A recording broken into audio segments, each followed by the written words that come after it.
Hello there everyone, my name is Jessie and today I'm not your Cinderella. I'm your bad Cinderella. That's right, today we are talking about the musical that is sweeping the internet.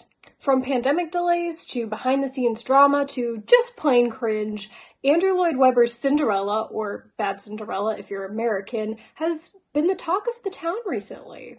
According to ALW's own website, the show is a reimagining of the original fairy tale where Cinderella is the only thing standing in the way of absolute perfection for the kingdom of Belleville. And according to the New York Times, you should bring earplugs.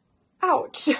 Yeah, the American critics did not like this show, and neither did the internet. And as we all know, when people hate things, a wild Jessie appears. So today I will be walking you through my own version of Bad Cinderella. But first, a real quick synopsis of the original show. The town of Belleville is obsessed with beauty and perfection, but there's one resident standing in the way of absolute perfection, Cinderella. Her one friend is Prince Sebastian, who is effectively Prince Charming in the show. He's actually Prince Charming's younger brother, but for the sake of the show, he plays the role of Prince Charming. And of course, there's a ball to choose a spouse for Prince Sebastian, and Cinderella goes to the ball all dressed up in drag makeup, courtesy of the fairy godmother. Sebastian is forcefully engaged to Cinderella's sister through this weird, technical happenstance situation. But before they can get married, the actual Prince Charming appears out of thin air, Deus Ex Machina. Sebastian doesn't have to get married, and he doesn't have to rule the kingdom, and he and Cinderella can be together. That description just made it sound very similar to the original story, but trust me, there's a lot of extra stuff going on in there that I just don't have time to get into. If you want a deep dive into the show itself, and more about the behind the scenes drama and stuff, I would highly recommend Ashley Norton's video on the subject. It's fantastic. Or if you really want to go down the rabbit hole, you can check out Mickey Joe Theater's channel. He has a ton of videos about this show. He's been chronicling it since before it opened in the West End in London. And so yeah, I would check those out if you want a deeper dive into Bad Cinderella itself. The main criticisms of this show boil down to an identity crisis. There's just a lot of stuff going on and none of it really seems to fit together, and ultimately this show doesn't really know what it wants to be. Also, the feminism is very gatekeep gaslight girl boss feminism. Ooh, it's bad to be vain, and don't change yourself for a man by getting dressed up in a ball gown in order to go to a ball. I will say, it's surprisingly hard to reinvent the Cinderella wheel at this point, and it's especially hard when you're trying to do a feminist reading. A lot of people fall into the girl boss feminism trap because the whole ball and the ball gown and the transformation is what they remember most from Cinderella, and so they kind of just attack it from that angle. But really, that's not the unfeminist part about the story. So I went back and read through the original Grimm's Brothers Cinderella, and the moral of the story is kind of just be kind, be good. Very original. Cinderella's mother tells her to be pious and good, and she is, despite a lot of hardship in her life, and she's rewarded at the end with a handsome prince. Her stepmother and stepsisters, by contrast, are wicked and ugly, and are punished in the end. And really, when you look at it, the moral of the story isn't be good, it's that women should be good, and not speak up against abuse. Very interesting. And this is the point where I almost hard pivoted this video to be about adapting Ella Enchanted into a musical, because that movie already makes the exact point that I'm trying to make here. And I think that the way that they do it, it works really well narratively. Ella Frel, I give you the gift of obedience. Now go to sleep. Isn't it wonderful? No, it's terrible. It's a terrible gift to have to do what you're told. Take it back. But I didn't want to give y'all whiplash, so no worries. I have come today prepared with my own original work called Cinderella. And I guess that's all the intro I have. Cue the overture. Alright, so our opening number is called Be Always Good, and it's a sort of like Do You Want to Build a Snowman-esque song where we just get like a bunch of expository information about Cinderella and how she grew up. I picked the title just because it sounded like something an old-timey woman would say to her daughter just before she died of female hysteria. It's no more deep than that. But we see Cinderella internalize this need to be good, and we also see her stepmother pick up on it and use it to manipulate her. It starts off slowly with just her asking Cinderella to help out a bit with the chores and, you know, do this one thing and help me with this one thing. And it slowly evolves into her just being their servant. One of her stepsisters, Anna, kind of falls in line with the stepmother and, you know, comes up with the Cinderella nickname and basically contributes to the abuse. While her other stepsister, Daniela, is actually kind of secretly nice to her. She doesn't like disobey her stepmother and, you know, go out of her way to be nice in front of her, but like behind the scenes in secret, they are friends. And Daniela, along with everyone else in the musical except for the stepmother and the other stepsister, call Cinderella Elizabeth because that's her actual name, and it would be weird for her to call her by like a derogatory nickname. So now that we're up to speed, we are kind of in present day, and we see the stepmother and stepsisters getting ready for this like ladies' luncheon, and basically they're going to be taught how to behave in polite society in order to get husbands. And Cinderella wants to go to this event because she realizes that getting married is the only way out of her current situation. But her stepmother won't let her go. She's like, nobody's gonna marry you, and also who would do all the chores if you're gone? So the step family goes off to their luncheon, and Cinderella goes and visits the willow tree that marks her mother's grave. She sings a song called My Happy Ending, where she basically questions where's her happy ending? If she's been kind and good this whole time and she hasn't seen any benefits from it, and she's actually been harmed by it.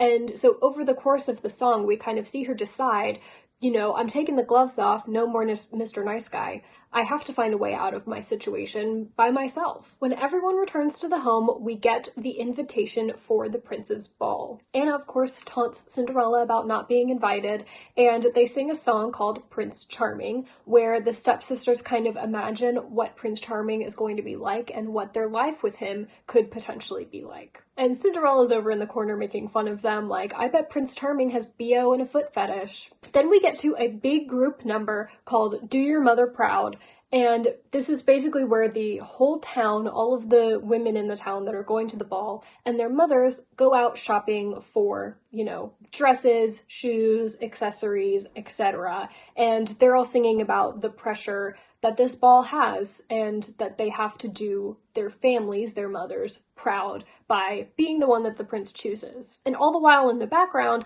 Cinderella is kind of following behind but like doing her own thing. She's like collecting a bunch of plants and like large burlap bags and like other stuff that's like clearly she's doing something else. Back at home, the stepsisters are trying on their dresses, and the stepmother rips off this brooch off of Daniela's dress, and she's like, this is ugly, we're getting rid of it. And she sings a song called Man's World, where she's basically like, it's a man's world, this is how you live in it, and if you do it right, you can actually be the one in control without the men even knowing. So that night, Cinderella is in the attic in her room, doing some sewing or whatever, and Daniela comes up to see her.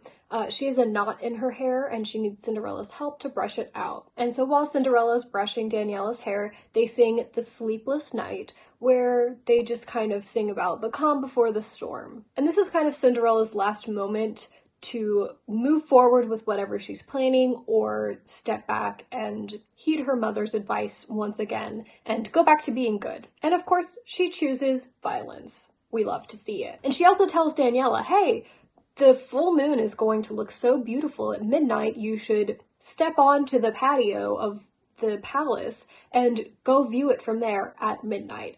This is basically her trying to exclude her from whatever she's going to do at midnight. Daniela also gives Cinderella the brooch that her mother discarded as a sort of consolation prize. And then it's time to party, people. Everyone arrives for the first night of the ball, and they sing a song called Midnight, and it's basically just like, I gotta make a good impression with the prince before midnight, and Cinderella's over here like, I got plans for midnight too. So she's like sneaking up into the rafters, she's like evading guards and stuff, and she has like this big bag.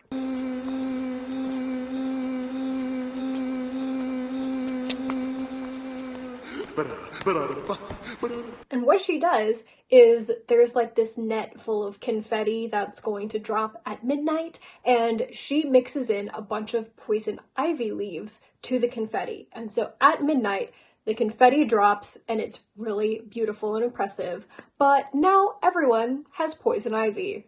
And that's the end of Act 1. Act 2 begins with a song called The Ball Must Go On. Basically, everyone who is at the ball is scratching like crazy. They have rashes all up their arms, but the ball must go on. Nothing can keep them from their beloved prince. So they continue forward. And Cinderella is kind of watching back in glee, watching people be miserable. And for her next trick, she's gonna throw pitch on the stairs while everyone is inside the palace. But she gets caught in the act before she's able to do anything by none other than Prince Charming. But he's not really mad, he's kind of amused by it. He asks her why she's not at the ball, and she says she's not invited. And after confirming that she is a young maiden who is not otherwise spoken for, he's like, well, then you are invited. But of course she's like, no, my stepmother would kill me if she saw me at the ball. And he's like, well, don't get caught. See you tomorrow. So Cinderella returns home and she pulls out a trunk of her mother's old dresses and starts holding them up and looking through them. And she sings a reprise of Be Always Good. And she's basically trying to decide, do I give being good another chance? Do I, behave and go to the ball like everyone else? Or do I continue with my fuckery? She tries on one of her mother's dresses and she just feels so connected to her in that moment that she decides to give being good another chance, and she's going to go to the ball. And the dress is like a little bit loose on her, so she takes the brooch that Daniela gave her and uses it to cinch in the waist. So it's the final night of the ball and Cinderella is attending as an invited guest. She meets up with the prince and they go outside to the garden to avoid her stepfamily. And the prince sings her a love song called I See You, where he basically says, you're not like other girls. I see you. I see through the facade, and yeah, I love you for it. And right around midnight, Cinderella can see her stepmother and stepsisters getting in their carriage and leaving the ball. And she's like, oh shit, I have to go. They're gonna beat me home and they're gonna know I was here. And of course, on her way out, that brooch falls off her dress and she has to leave it behind. And wouldn't you know it, the next day, the prince's councilmen arrive at the house looking for the owner of this brooch. Now, Cinderella isn't there at that moment, she's out at the willow tree, but her stepmother recognizes the brooch as the one that she threw away, and she kind of assumes that Daniela put it back on the dress. And so she's like, that's my daughter's brooch, and I can prove it. She has like a receipt or some old-timey version of a receipt. And also, Daniela does not have any poison ivy because Cinderella instructed her to leave before she dropped the confetti. And the prince's councilmen were informed that the girl that they're looking for would be the only one in the kingdom who wasn't scratching. And so they mistake Daniela for Cinderella, and they whisk her away to go get married. Cinderella gets back, and she's understandably upset, and she sings a song called Storm. And this song is basically her, honey, you got a big storm coming moment. So she's officially done with being good, and she is going to rain hellfire upon the kingdom. So she grabs a bag and scoops all of the cinders out of the fireplace into the bag and goes to the wedding. What is the timeline of events here? I don't know. It doesn't matter. Don't worry about it. So she sneaks into the chapel before the wedding begins and dumps all of the cinders into the organ pipes. And basically she's just like, sit back, relax, wait for the show. So it's time to walk down the aisle, and Daniela is wigging out. She sings a reprise of Prince Charming where she's basically racked with guilt. She's like, this is not my Prince Charming. I don't belong here, but I don't know how to stop this runaway train. Obviously, she can't just say that was Cinderella's brooch because that gives her away that she was at the ball and she doesn't want to do that. So she gets to the end of the aisle and the organ plays its final note, which catapults the cinders into the air, raining down upon them. Is that how physics work? I don't know. It doesn't matter. It's gonna be cool.